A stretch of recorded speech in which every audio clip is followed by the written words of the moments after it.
ठीक है, तो हमने कहाँ तक देख लिया था, हमने लास्ट तक पोल्स तक देख लिया था कि अगर हमारा जो जी था, मतलब जो ट्रांसफ़र बेसिकली हमारा जो फाइनली बना था कि वो लगा था प्रोपोर्शनल कंट्रोलर, तो उसका जो ट्रांसफ़र फंक्शन था वो केसी था, सेकंड ऑर्डर माना था, और अपना जो वो था क्या नाम है मेजरिंग डिवाइस, वो फर्स्ट ऑर्डर था। तीनों को हमने मल्टीप्लिकेशन कर दिया, उसको इस फॉर्म में कन्वर्ट कर दिया, कैपिटल के इसको बोल दिया था, नीचे पोल्स आ गए थे। तो बेसिकली P1 P2 P3 वो हमारे रूट्स हो गए थे इसके। तो ये पोल्स क्या होते हैं, पोल्स वो वैल्यू होती हैं जिन पे अगर हम पुट करें, एस की जगह पे पुट करें, तो हमारा जो पूरा कैरेक्टरिस्टिक इक्वेशन का जो वो हो जाएगा, मतलब ये जो जी है वो का क्या हो जाएगा, वो इन्फिनिटी हो जाएगा, ठीक है, क्योंकि डिनोमिनेटर जीरो हो जाएगा इस पर। तो ठीक है, तो बेसिकली इसमें क्या करते हैं कि पोल्स को पुट करते हैं और हम क्या नाम है कि अलग अलग के की वैल्यूज़ पे, कैपिटल के की अलग अलग वैल्यूज़ पे रूट निकालते हैं, ठीक है। तो फिर उससे हमें पता चल जाता है सिस्टम कहाँ कहाँ स्टेबल है और कहाँ कहाँ अनस्टेबल है, ठीक है। तो जो इसमें वो वाला ग्राफ बना, ठीक है, तो बेसिकली जैसे क्या नाम है, जैसे इधर हमारे पास मान लो कि ये सिस्टम है,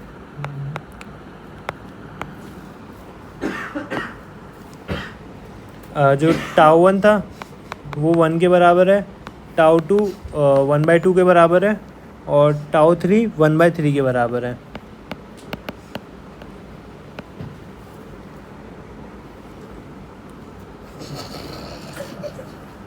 ठीक है, तो क्या नाम है कि अगर हमारा जो हमारा एक्सप्रेशन बनेगा, ठीक है, अगर मैं वो कर, ठीक है, तो हमारा जो एक्सप्रेशन अगर मैं वैसे देखूं तो हमारा एक तो टाउ 1 S+1, टाउ 2 S+1, और ये टाउ 3 S+1, और ये टाउ 1 टाउ 2 टाउ 3 की वैल्यू दे रखी है, और ये हमारी कैरेक्टरिस्टिक इक्वेशन में बन गई, ठीक है। तो अगर मैं पुट करूँगा इसकी वैल्यू, ये 1, ये S+1, और इधर पुट करूँगा तो ये हो जाएगा 1/2 S+1 और ये 1/3 S+1, ठीक है। तो अगर इसमें मैं वो ले लूँ, मतलब इसको पूरा सॉल्व करूँ, तो ये हमारी क्यूबिक इक्वेशन बन जाएगी, ठीक है। तो अगर हम उसकी अलग अलग वैल्यूज़ पे क्या नाम है कि अब ये जो हमारा केसी है, अगर मैं एस पहले तो यहाँ पे जो वो कोफिशिएंट होता है ना, जैसे इसको एस के कोफिशिएंट को 1 बना लेते हैं, जैसे यहाँ S³ बनेगा तो जो हाईएस्ट कोफिशिएंट है उसको 1 बना लेंगे। तो अगर मैं देखूँ तो इसे मैं लिख सकता हूँ KC 1+, नीचे ये हो जाएगा S+1, ये हो जाएगा S+2, और ये हो जाएगा S+3, और ये हो जाएगा 6 = 0। तो ये इक्वेशन बन गई S+1 S+2 S+3 + 6 KC = 0। और मैं KC की जैसे, मतलब इसको कैपिटल K बोल दूँ, तो इस कैपिटल K की जैसे जैसे वैल्यू चेंज होगी वैसे वैसे हमारे रूट्स जो हैं वो चेंज होंगे। और बेसिकली अगर हम उसको भी प्लॉट करते जाएं साथ में, जैसे K की वैल्यूज़ को वेरी करते जाएं और साथ में फिर रूट्स को वेरी करते जाएं, तो बेसिकली हमें पता चल जाएगा किस किस वैल्यू पे सिस्टम अपना स्टेबल है, किस किस वैल्यू पे हमारा सिस्टम अनस्टेबल है, ठीक है। और ये था हमारा रूट लोकस टेस्ट, जो जिसने पोल्स की, मतलब पोल्स को इंट्रोड्यूस करके हमें बताया ये वाले हाफ में सिस्टम अनस्टेबल होता है और ये वाले हाफ में सिस्टम स्टेबल होता है, ठीक है। यहाँ तक ठीक है, हो गया था।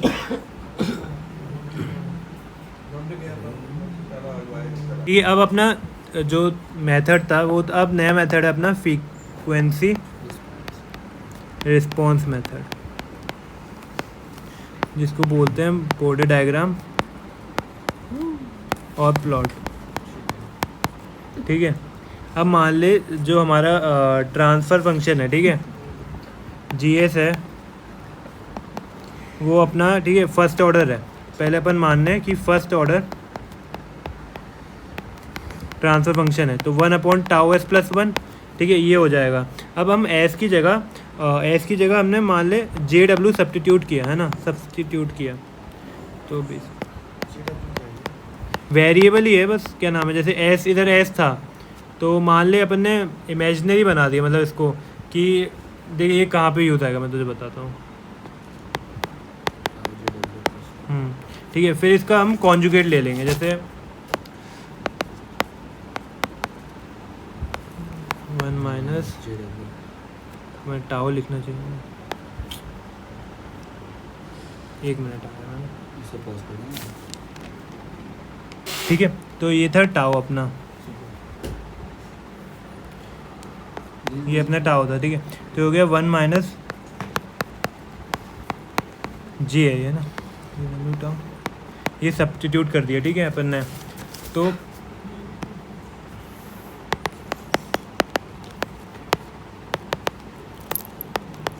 यहाँ पे जे इसको करेंगे तो जे स्क्वायर बनेगा, और जे जो है मतलब वो इमेजिनरी है अंडर रूट -1 के बराबर, तो उसका स्क्वायर करेंगे तो -1, तो यहाँ आ गया क्या क्वांटिटी है?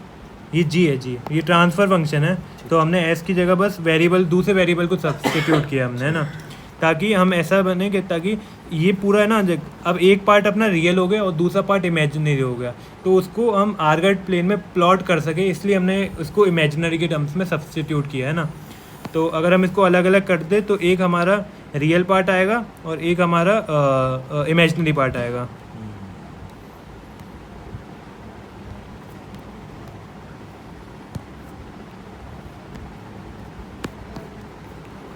ठीक है, अब इसको अपन प्लॉट कर देते हैं, ठीक है। अब हम इसको प्लॉट करेंगे तो हमारा जो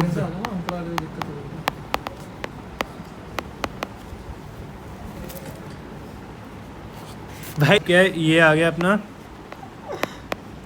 ये अपना रियल पार्ट आ गया, और जे ओमेगा टाउ, ठीक है, ये हो गया। अब जो अपनी ये रेक्टेंगुलर फॉर्म में हमने रिप्रेजेंट कर दिया, ए प्लस, वैसे तो आयोटा होता है, बात एक ही है ना जी हमें, ठीक है। और इसका जो अपना अपन को मैग्नीट्यूड पता था, इसका मैग्नीट्यूड क्या होता था, अंडर रूट ए स्क्वायर प्लस बी स्क्वायर, और अपना जो इसका थीटा रहता था, कितने डिग्री पे इंक्लाइन रहता था इसका जो वेक्टर, वो रहता था बी बाय ए पे, ठीक है। इतना अपन ने पढ़ा हुआ था, तो ठीक है, tan इनवर्स ही। अब क्या था कि क्या नाम है, अब हमने इसका मैग्नीट्यूड निकाला है ना, तो इसका स्क्वायर प्लस इसका स्क्वायर रहेगा, तो ये हो जाएगा अंडर रूट इसका square omega square tau square,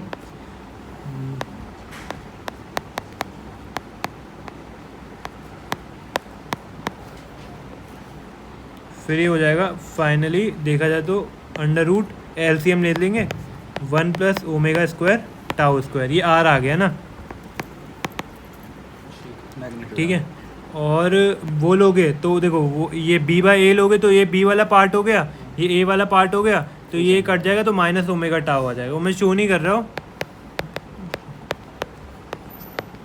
omega tau, ठीक है। और ये B by tan inverse B by A, क्योंकि माइनस इसके साथ अपने आप प्रेजेंट है, तो अगर ए प्लस जे भी बोलूँ तो ये बी वाला पार्ट ये हो जाएगा, ए उंगली देख, जे बी वाला पार्ट ये वाला हो जाएगा, ए वाला ये हो जाएगा, तो एलसीएम लेके माइनस ओमेगा टाउ आ जाएगा tan इनवर्स, ठीक है। तो अपन को दो चीज़ें पता चल गई, एक तो मैग्नीट्यूड पता चल गया और एक अपना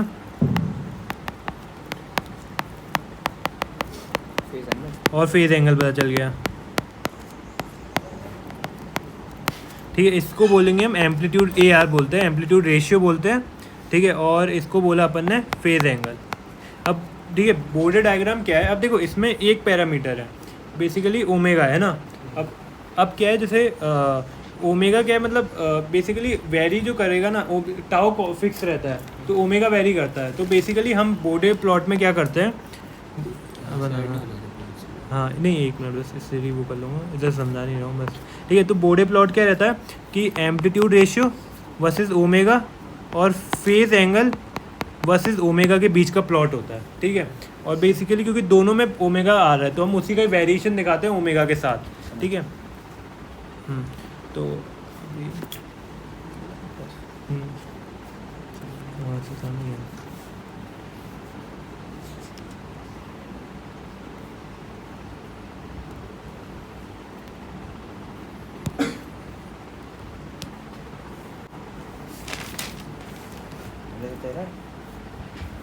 क्या, हाँ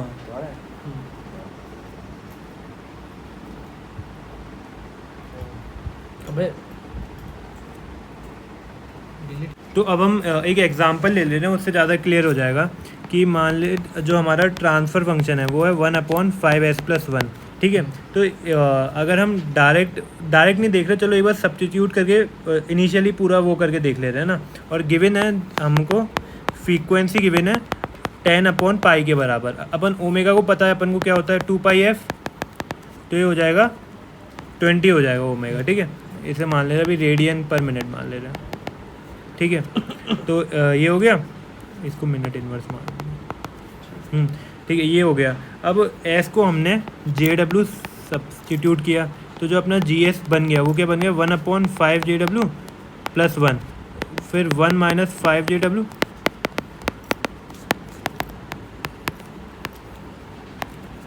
ओमेगा है वो, ठीक है, W का वो A² - 25 J² ओमेगा स्क्वायर, ठीक है। तो ये बन गया। तो बेसिकली इसको मैं लिख सकता हूँ 1 + 25 ओमेगा स्क्वायर, ठीक है। फिर अपन उसी से इसको अलग अलग स्प्लिट कर सकते हैं। तो 1/1 + 25 ओमेगा स्क्वायर -5/1 + 25 ओमेगा स्क्वायर और J ओमेगा, ठीक है। और ओमेगा को अगर हम सब्स्टिट्यूट कर दें तो 20 था ओमेगा, है ना।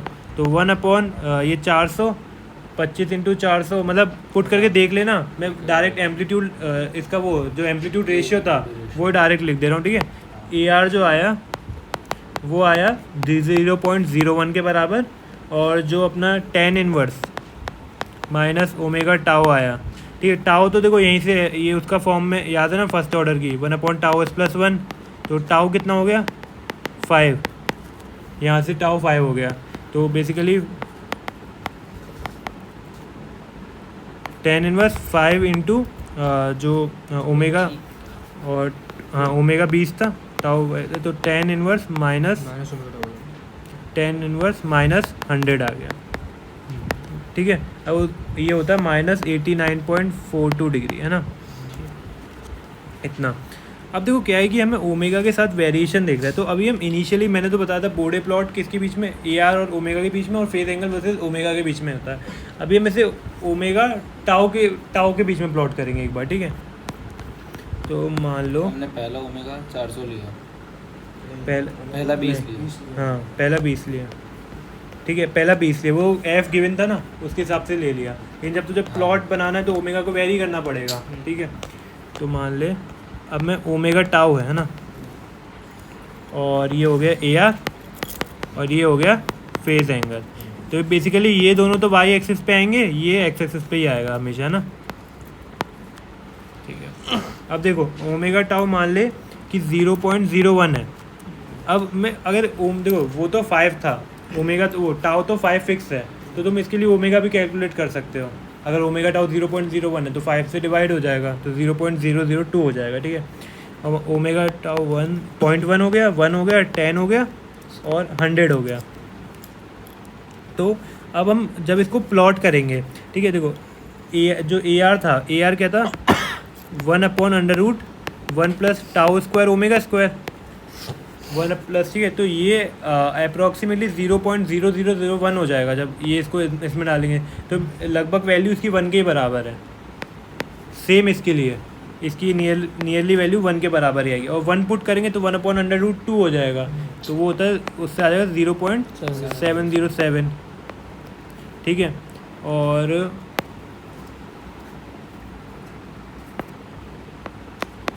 ठीक है, और इसकी वैल्यू आ जाएगी जब 0.09950 नियरली 0.1 के बराबर, और इसकी 0.01 के बराबर। और फेज एंगल कैलकुलेट करेंगे इन्वर्स करके, तो वो आएगा 0.5729 -5.7105 -45 -84.289 -89.427 नियरली 90 के बराबर, ठीक है। अब डिवाइड पे कर ले क्या कर लेते हैं, एक साथ 3-4 ऐड कर देते हैं फिर।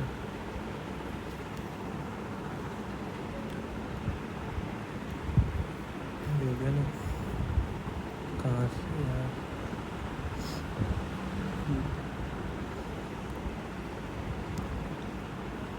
जहाँ तक मुझे लग रहा है यहाँ से ऑप्शन आना चाहिए चेंज का, मत ट्राई करो अब। अबे कॉपी गिरा ना डुप्लीकेट पेज करो ऐसे।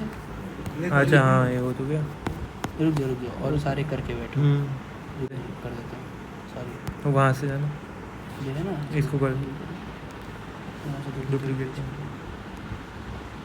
इसको कर दे। हाँ हो गया 3 पेज हो गए। ठीक है हाँ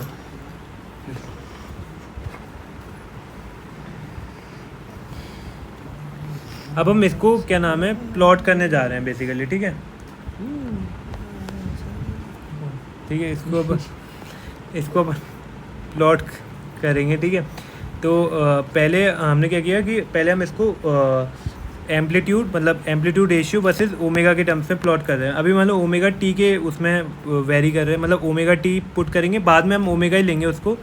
ठीक है तो अभी पहले यहाँ ओमेगा टी चलेगा, टाउ टाउ ओमेगा टाउ, और इधर एम्पलीट्यूड रेशियो। ठीक है इधर मान लो 10 की पावर -2, 10 की पावर -1, यहाँ 10 की पावर 0। ये हो गया। ठीक है और यहाँ 0.0 मान लो यहाँ तो चल 0.01, यहाँ मान लिया एक मिनट, छोटी गाड़ी।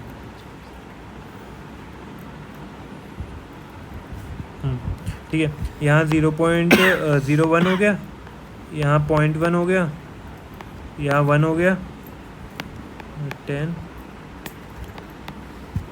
ठीक है तो जो अपना एक इसमें इसको जो हम प्लॉट करते हैं ना वो अपन सेमी लॉग पे प्लॉट करते हैं। ठीक है तो बेसिकली ये वाली जो है एक सेमी लॉग में क्या होती है, एक एक्सिस जो होती है सिर्फ उसी पे मतलब लॉग के टर्म्स में होता है, और दूसरी वाली नॉर्मल एक्सिस है, नॉर्मल डिवीज़न जिसमें रहते हैं। ठीक है बाकी में तो मतलब पहले नियरली दूर दूर होता है, फिर वो और पास हो जाते हैं डिवीजन्स। ठीक है तो एक एक्सिस मतलब जो अपनी एक्स एक्सिस है जो ओमेगा टाउ दोनों फेज एंगल और एम्पलीट्यूड में सेम रहेगी, उसमें अपन इस पे प्लॉट करते हैं। ठीक है अब मान ले कि इनिशियली अपनी इनिशियल तो वैल्यू 1 नहीं थी, है ना, दो जगह 1 ही वैल्यू थी अपनी, 10 की पावर -2 पे और 10 की पावर -1 पे, इधर 1 ही थी वैल्यू नियरर। ठीक है और इस पे थी 0.707, तो वो लगभग यहाँ चलेगा। ठीक है और 10 पे वैल्यू थी हमारी 0.1 के बराबर, फिर 0.01 के बराबर, 0.1 के बराबर मतलब 0.01 के बराबर। ठीक है और अगर हम इसे प्लॉट करें, ठीक है ये आ रहा है मतलब ग्राफ, और अगर हम लेकिन क्या रहता है कि हम मतलब इस पॉइंट पे अगर हम वो खींचें एसिम्पटोट खींचे तो ये नियरली स्ट्रेट लाइन जा रही है ना, क्योंकि 2 पॉइंट पे 1 है, एक इस तरफ से आ जाएगी, और अगर आखिरी पे खींचे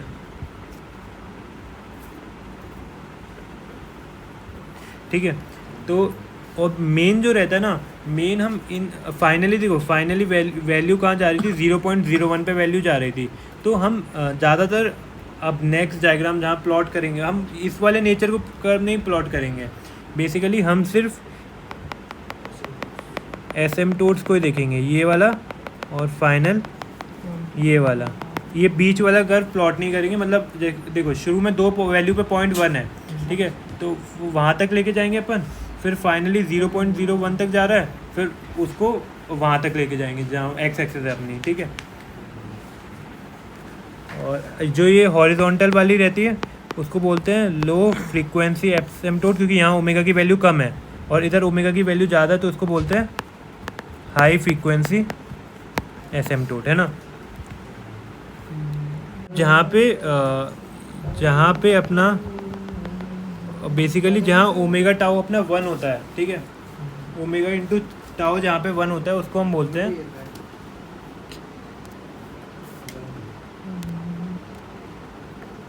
जहाँ अपना ओमेगा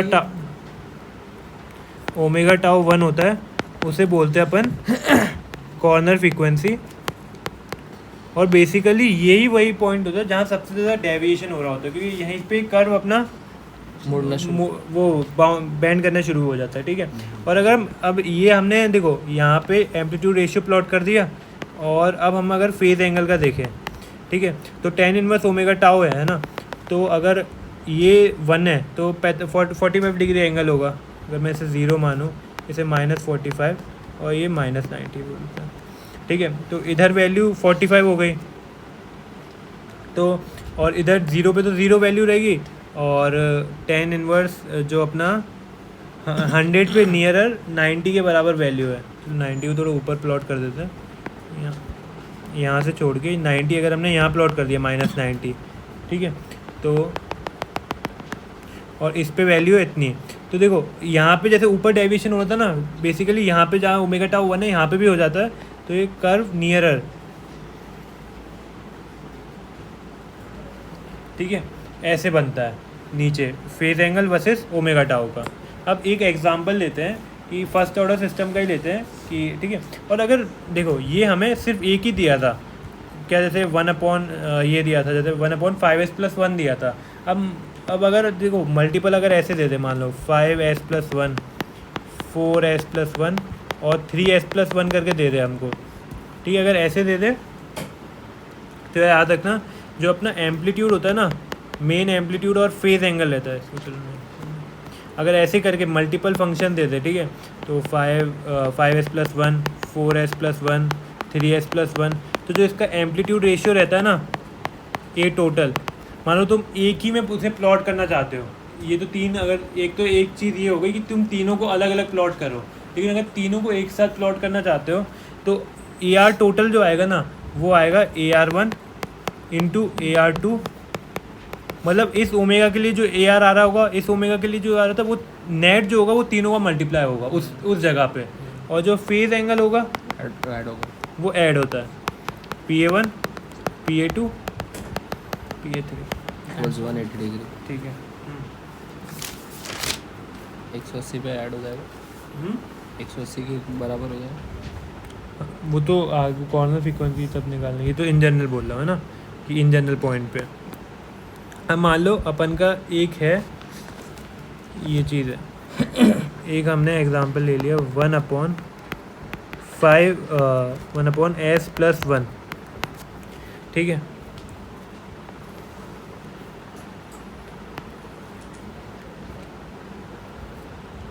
तो वही चीज़ है, देखो मेन तो जो हमारा पीछे ऊपर वाली टेबल थी, अब मैं ओमेगा के लिए वर्सेस प्लॉट कर रहा हूँ, ठीक है, AR वर्सेस ओमेगा और फेज एंगल वर्सेस ओमेगा, ठीक है। अब ओमेगा वेरी करेगा अपना 0.01, 0.1, 1, 10 और 100, और इसे बोलते हैं ओमेगा C, कॉर्नर फ्रीक्वेंसी, ठीक है, 1 पे, क्योंकि अगर वैसे भी देखो तो ओमेगा टाउ है, इस केस में तो टाउ भी 1 है, तो बेसिकली ओमेगा 1 हो गया, ठीक है। तो ये हो गया अपना। अब देखो अगर हम इसे प्लॉट करना चाहें तो अगर नॉर्मली, मैं सिर्फ अब एसिम्पटोट से प्लॉट कर रहा हूँ, तुम नॉर्मल कर्व से भी प्लॉट कर सकते हो। तो देखो ओमेगा C तक तो ये लगभग क्या नाम है, यहाँ तक ये 1 था, और सही है, और ये जो है स्लोप है वो रहता है -1। सिर्फ ये भी बना तो चलेगा। हाँ, तो यही बना देंगे बेसिकली, आगे वो नहीं बनाते, कर्व पोर्शन नहीं बनाते, दोनों ऐसे नोट से बना लेते हैं, ठीक है। यहाँ इसका नेचर चेंज हो जाता है, ठीक है। और वैसे ये अगर यहाँ प्लॉट करोगे तो यहाँ 45 रहता है, और यहाँ पे 90 अगर मैं बोलूँ इससे, ठीक है, तो इसका, ठीक है, मेन वही है, वो तो टेबल सेम ही रहेगी। अब अगर मानो कि मैं इसके ही साथ में, अगर इसके ही साथ में प्लॉट करूं 1/5, क्या कलर चेंज कर लेते हैं, कलर कौन सा, वो भी ले लें। Blue blue light blue. ठीक है। अब मान लो कि अगर मैं इसके साथ ही वो प्लॉट करूँ 1/5s+1,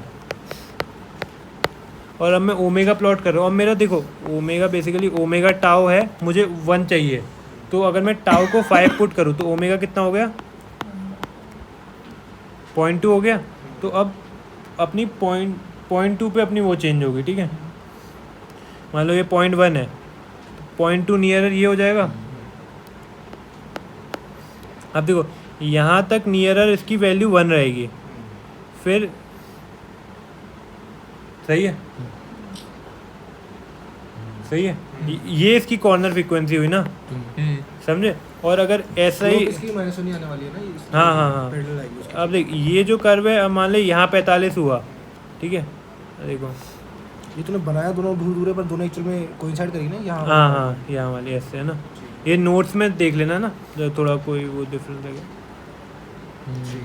ठीक है। कॉर्नर फ्रीक्वेंसी तब होती है जब ओमेगा टाउ 1 होता है, हाँ। कोई भी टाउ की वैल्यू हो उधर ओमेगा उसका कॉर्नर फ्रीक्वेंसी। ठीक है। अब क्या था कि अगर मैं टेबल बनाऊँ ना,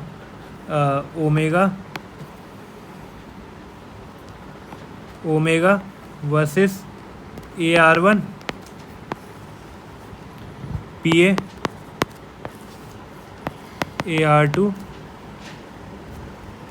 और ये हो गया PA2, ठीक है। तो बेसिकली अब मैं ये दोनों का है, जो AR1 और PA1 है, ठीक है, PA1 वो एक पहले वाले का और AR2 और PA2 वो दूसरे वाले का है, ठीक है। तो मेन तो हमें क्या है कि अगर देखो इसका 0.0, अब हमें कुछ पे तो वैल्यू निकालनी पड़ेंगी, जैसे ओमेगा 0.1 पे निकाल दी, 1, 10, 100 पे निकाल दी, पर उस पर भी निकाल देना। देखो जो दूसरा था वो 0.2 पे वो हो रहा था ओमेगा कॉर्नर फ्रीक्वेंसी। तो देखो इसके भले ही इसके जब हमने पढ़ा था ओमेगा टाउ 1 था, तो जो AR1 था एम्पलीट्यूड था वो नियर 0.707 के बराबर था। तो 0.1 का AR1 तो हमें याद है, ये 0.071 होगा, और इसका फेस एंगल 45 होगा। 1.70। हाँ, और इसका नहीं सॉरी ये सॉरी 1.0। हाँ ये सही कह रहा है, वो उल्टा हो गया। ओमेगा टाउ 1 वो उसमें तो ओमेगा ही दिया हुआ था डायरेक्ट, टाउ 1 था, हाँ, टाउ 1 था, तो जो पूरी की वैल्यू है वही हो जाएगी। एक मिनट ना, हाँ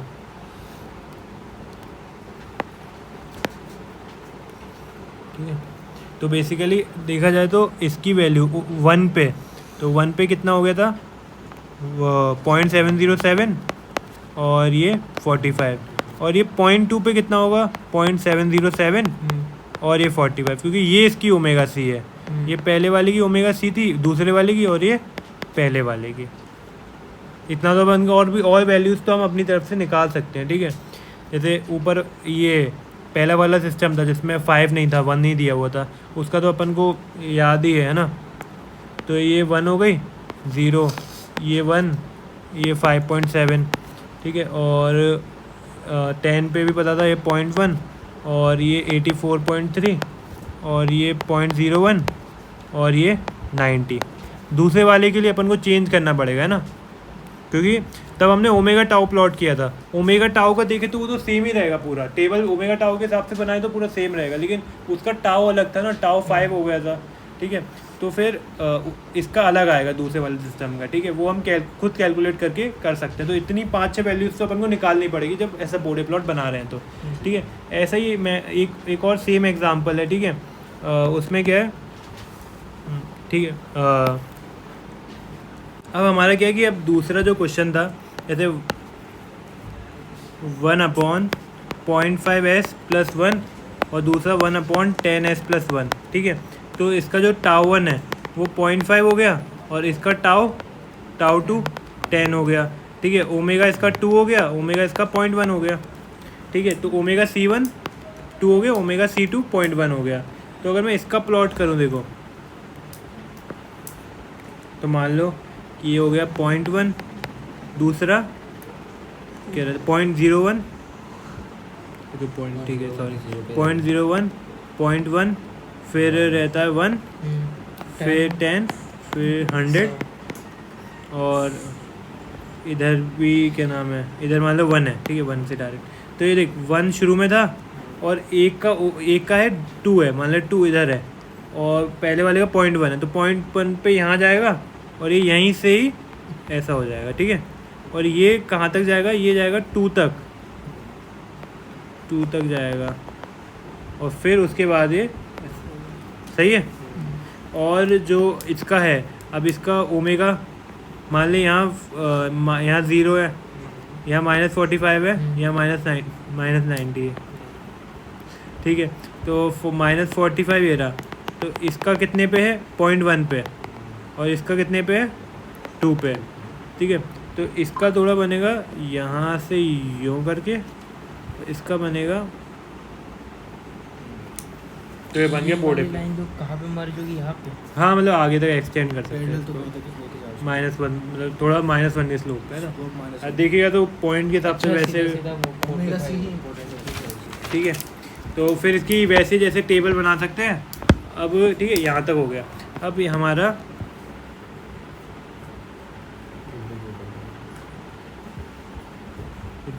नया लेना पड़ेगा एक, है ना। नहीं, इसी को चेंज कर ले, इसी को चेंज। यहाँ डुप्लीकेट सेम तो नहीं हो जाएगा वैसा, तो वो सेम प्रिंटेड वाला पेज आएगा। वही आ जाएगा ना मेरे पास। और इरेज कर देना उसको फटाफट। अबे इससे बढ़िया एक करके बार बार कर लेता हूँ। डुप्लीकेट तो पूरा राइटिंग के साथ बनेगा वो ना। नोट्स भी शेयर करने वाले हो नहीं नहीं फिर तो फिर तो उसको डिलीट करना है। बे भाई काम क्यों बढ़ा रहा है? अब और हमको तो अबे। चलेगा वाइट। अरे फिर उसको देखने में दिक्कत होती है ना। बे अरे डुप्लीकेट डुप- अभी नहीं। आराम से चेंज टेम्पलेट काला वाला कोई भी, ठीक है। अब इसके डुप्लीकेट बना। अबे इसमें दिखा, हाँ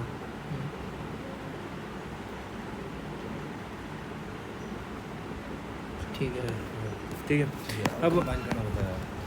अब है ट्रांसपोर्टेशन डिले। तो बच रहा है। ठीक है, GS अब मान ले, इसमें हमें तो पता है ट्रांसपोर्टेशन लेकर ट्रांसफर फंक्शन होता है e⁻⁻s। ठीक है। और अब इसका याद रखना, जो AR रहता है ना वो इसका 1 ही रहता है। बेसिकली AR क्यों 1 रहता है, मान लो तुमने कोई भेजा, इनपुट भेजा, और तुमने आउटपुट तुम्हें उतना ही मिलेगा जितना तुमने इनपुट भेजा है। ट्रांसपोर्टेशन डिले में बस लेट हो जाती है पर एम्पलीट्यूड उतना ही निकलता है, तो इसलिए इसका AR 1 है, ठीक है। और जो इसका फेज एंगल है वो है माइनस का ओमेगा टाउ। तो देखो फेज एंगल इसमें दिक्कत है, क्योंकि उसका जो था चल tan inverse minus omega tau था, तो वो बाउंडेड थी रेंज, पर इसका क्या है phase angle minus omega tau, ये अनबाउंडेड है, ठीक है। मतलब कितना भी जा सकता है। तो इसका जो बॉडी प्लॉट रहता है ना वो देखो कैसा रहता है। देख AR जो है ये फिक्स है 1, इसका सीधा बनेगा, और डायरेक्ट ये, ठीक है, कि बढ़ता जाता है। अगर देखोगे ओमेगा के साथ तो ये बढ़ता जाएगा फेज एंगल, तो ये ऐसा ग्राफ आता है इसका, ठीक है। इसका फिक्स है। नहाना पड़ेगा जाके जल्दी। हिंदू यूज़ करें आप उसको ऊपर ले लो। ये थोड़ा सा